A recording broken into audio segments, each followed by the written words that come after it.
আজকের এই আলোচনা সভায় উপস্থিত মধ্য গরিবপুর কাচারিপাড়া প্রাথমিক বিদ্যালয়ের শিক্ষক মহাশয়, তার সঙ্গে সঙ্গে তিনি আপনাদের গ্রামেরই উপপ্রধান, সেই সঙ্গে সঙ্গে AWWICDS দিদি এবং মধ্য গরিবপুরের মা ও বোনেরা এবং সাধারণ মানুষ যারা এখানে উপস্থিত হয়েছেন, সকলকে ইউনিটি হিউম্যান রাইটস অর্গানাইজেশনের পক্ষ হতে আন্তরিক শুভেচ্ছা ও অভিনন্দন জানাই।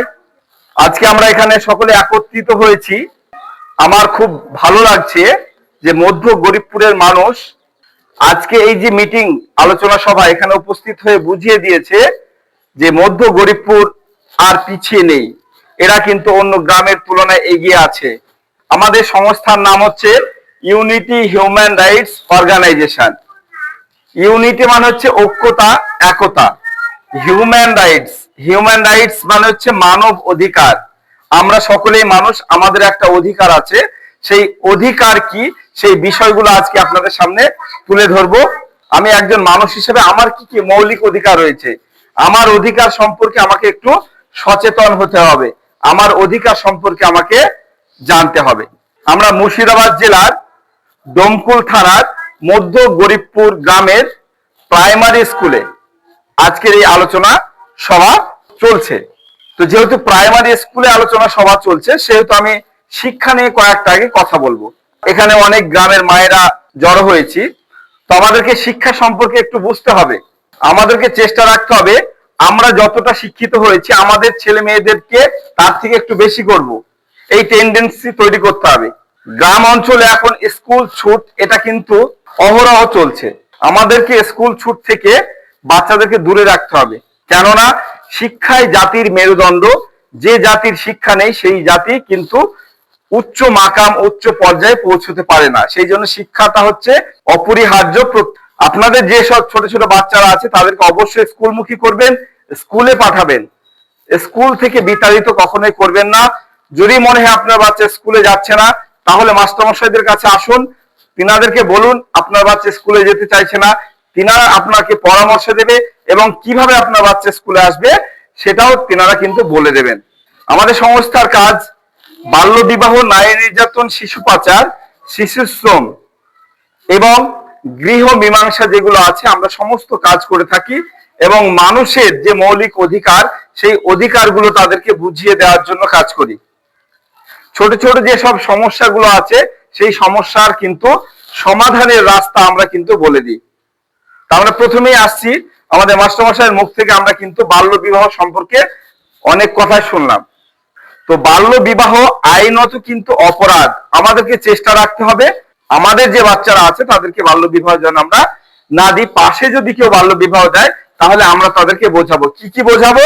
বাল্য বিবাহ দিলে কি হয় আমি দু একটা কথা তুলে ধরি। আপনার মেয়ে ছোট থেকে বড় করছেন, আচ্ছা বলুন কি আপনার মেয়েকে আপনি কি যে অগাধ সমুদ্র আছে সমুদ্রের মধ্যে আপনার মেয়েকে ফেলে দিতে হবে? আপনি কিন্তু পারবেন না, কেন? আপনি মা।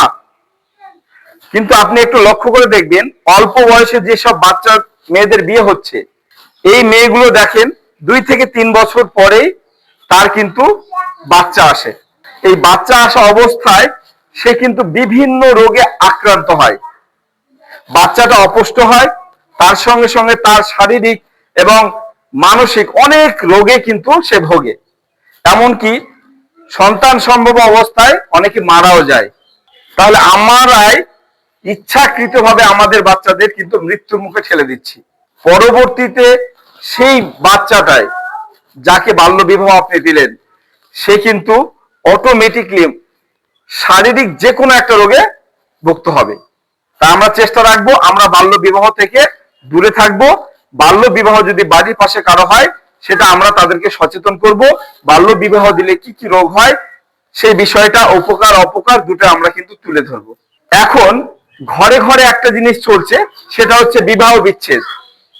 সকলেই জানেন আজকে আপনার মেয়েকে বিয়ে দিচ্ছেন, কিছুদিন পরে 1 বছর 2 বছর ঘর সংসার করার পরে কিন্তু অটোমেটিকলি ছেলে ছেলের মতো আর মেয়েটা কিন্তু বাবার বাড়িতে।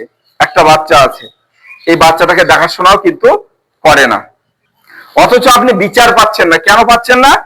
কারণ ছেলে পক্ষ শক্তিশালী, আপনি একটু দুর্বল, তাই কিন্তু আপনি ন্যায্য বিচারটা পাচ্ছেন না। হিউম্যান রাইটস এর মূল কাজ হচ্ছে আপনার মৌলিক অধিকার বুঝিয়ে দিতে। তাহলে এখানে আপনার একটা অধিকার আছে। আমরা স্বাধীন হয়েছি কত সালে আপনাদের মনে আছে অনেকেরই? 1947 সালে 15ই আগস্ট আমরা কিন্তু রাষ্ট্রীয়ভাবে স্বাধীনতা লাভ করেছি। 1947-এর 3 বছর পরে গিয়ে 1950 সালে আমরা আমাদের দেশে সংবিধান রচনা করেছিলেন ডক্টর বি.আর. আম্বেদকর, সকলেই জানেন। এই সংবিধানে আমাদের মৌলিক অধিকার কি কি সেগুলো কিন্তু লিপিবদ্ধ করা আছে। তাহলে আমাদের মৌলিক অধিকার আমাদের সংবিধানে লেখা আছে, সেগুলো কিন্তু আমাদেরকে বুঝে নিতে হবে। যদি আপনার অধিকার বুঝতে চান তাহলে কি করতে হবে? সঠিক জায়গায় যেতে হবে। সঠিক জায়গায় না গেলে কিন্তু আপনি আপনার ন্যায্য বিচারটা পাবেন না। আমাদের সংবিধান, দেশের সংবিধান এখনো পর্যন্ত সঠিক জায়গায় আছে। আমরা অনেকে আমাদের ভুল ধারণাটা আমি একটু পরিবর্তন করে দিই, যে সংবিধান সবার জন্য সমান, সংবিধান কারোর জন্য কম বেশি নয়। এটা আপনাকে বুঝতে হবে। যদি বলেন হ্যাঁ যাদের অর্থবিত্ত তাদের জন্য সংবিধান, দেশের আইন তাদের জন্য, কথাটা কিন্তু 100% সত্য নয়। যদি এইরকম হতো তাহলে আজকে দেখেন দেশের যত নেতা মন্ত্রী উপর মহলে মানুষ আছে তারা অনেকে কিন্তু তাদের ক্ষমতার বল থাকার সত্ত্বেও কিন্তু জেলে পড়ছে। তার সঙ্গে সঙ্গে আমাদের সরকারি প্রকল্প রয়েছে অনেক।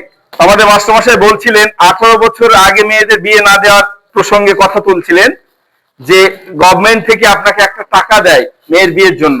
তার সঙ্গে সঙ্গে সরকারি অনেক প্রকল্প রয়েছে যার ভুক্তভোগী আমরা সকলে। আমাদের পাশে রয়েছে AWW ICDS দিদি। প্রত্যেক দিন সকাল হলেই কিন্তু এনাদের কাজ জানেন তো, আপনার বাচ্চাগুলোকে লেখাপড়া শেখায়, আপনার বাচ্চাদের জন্য তিনারা খাবার তৈরি করেন এবং আপনাদের বাচ্চাদের পুষ্টিকর খাবার প্রত্যেকদিন কিন্তু এরা পাইয়ে দিচ্ছে। কার মাধ্যম দিয়ে? আমাদের গভর্নমেন্ট মাধ্যম দিয়ে। এটা আপনাদের ন্যায্য অধিকার। তাহলে ওই দিদির কাছে আপনাদেরকে যেতে হবে, গিয়ে প্রশ্ন করতে হবে, দিদি আমাদের জন্য কি কি সুবিধা আছে? তিনারা কিন্তু আপনাদেরকে বলে দেবেন যে আপনাদের জন্য কি কি সুযোগ সুবিধাগুলো আছে। তারপরে আমাদের পাশে কিন্তু উপপ্রধান সাহেব রয়েছেন, তিনার কাছেও যেতে হবে আপনাদেরকে, যে আমরা গরিব মানুষ, গ্রামের মানুষ, আমাদের জন্য কি কি সুবিধা আছে আপনার কাছে।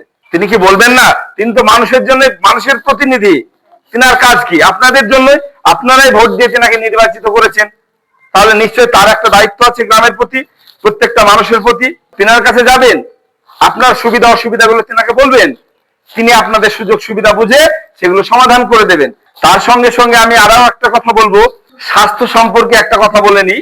আমাদের গভর্নমেন্ট থেকে কিন্তু স্বাস্থ্য পরিষেবাটাও কিন্তু আমাদের ফ্রিতে দিচ্ছে। আপনারা যারা অনেকে আছেন জানেন, ANM দিদিরা আছে, আপনাদের গ্রামের স্বাস্থ্য কেন্দ্র আছে তো, সেখানে কিন্তু অনেক টিকাকরণ হয় ফ্রিতে, জানেন? আপনার স্বাস্থ্য চেক করা হয় ওখানে। তিনার কাছে যান, বিভিন্ন ধরনের মেডিসিন তারা বাড়িতে বাড়িতে দিয়ে যায়। জ্বর থেকে শুরু করে যাবতীয় কাশি, সিজনওয়াইজ বিভিন্ন রোগ যেগুলো হয় সেগুলোর কিন্তু মেডিসিন কিন্তু তারা বাড়ি বাড়ি দিয়ে যাচ্ছে। তাদের কাছে যান, গিয়ে বলুন দিদি আমাদের জন্য কি সুবিধা আছে, আপনার কাজ সম্পর্কে আমাদেরকে বলুন, আমাদের জন্য কি কি সুবিধা আছে। তিনারা কিন্তু আপনাকে বলতে বাধ্য। আপনি জেনে নেবেন আপনার অধিকার কি। মানব অধিকার মানে হচ্ছে আপনার যে অধিকার সেটা হচ্ছে সম্মানের সঙ্গে বাঁচার অধিকার। সেই অধিকার সম্পর্কে আমাদেরকে জানতে হবে, যেটা আমরা জানি না, যে জানে তার কাছে গিয়ে আমরা জেনে নেব।